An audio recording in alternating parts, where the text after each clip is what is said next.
Puisque Noël approche, parlons-en. Selon planetoscope.com, le marché français de la bûche de Noël représente plus de 10 millions de litres, soit plus de 3 litres de bûches par seconde sur décembre. Il se vend une peluche toutes les 2 et quelques secondes en France, soit 13 millions par an. Mais seul 1% de ces peluches sont de fabrication française. Il s'est vendu plus d'un smartphone toutes les 2 secondes en France en décembre et 2,8 millions d'iPhones ou autres smartphones achetés comme cadeau de Noël. Durée de vie de ces gadgets, 2 ans. L'iPhone 6 par exemple émet l'équivalent de 95 kg de gaz à effet de serre, 11% lors de l'utilisation, 85% lors de la production, le reste en transport et recyclage.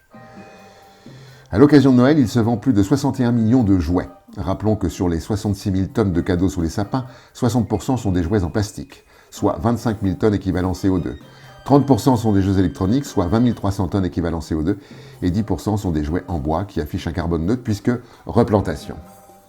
Ajoutons le papier d'emballage, 20 000 tonnes de papier cadeau pour la France, soit 380 000 arbres ou encore 11 000 tonnes équivalent CO2 de plus, soit un premier bilan de 52 300 tonnes équivalent CO2. Et on ne compte pas le transport. On mange l'équivalent de 41 dindes toutes les minutes le mois de décembre en France, autrement dit 2,47 millions de dindes finissent dans nos assiettes de Noël. Chaque année, le Père Noël s'attelle à une gigantesque tâche logistique qui consiste à livrer 700 millions de cadeaux tout autour du monde, ce qui représente 1,2 million de tonnes de paquets de cadeaux à livrer.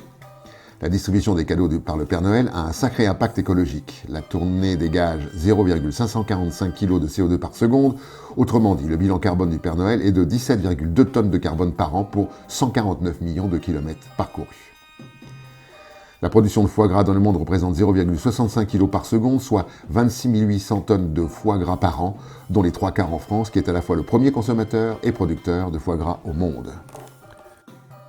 La production mondiale actuelle de saumon atlantique est de 1,2 million de tonnes par an, soit plus de 38 kg par seconde. 6 millions de sapins de Noël sont vendus en France chaque année, dont 5 millions de sapins naturels et 1 million de sapins artificiels. Le problème de cette gabegie, c'est qu'elle est annuelle. Question de fin d'année. L'effondrement, c'est pour quand? L'effondrement est déjà là.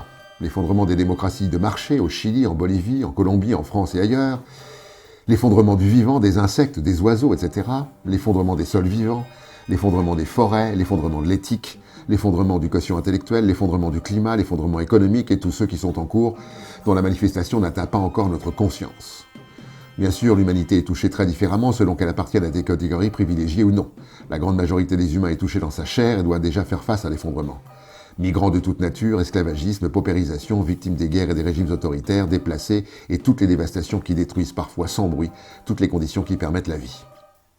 On se retrouve mi-janvier, d'ici là prenez soin de vous, de celles et ceux que vous aimez, des humains et non humains et de la planète pour tenter d'éviter un effondrement, de la compassion.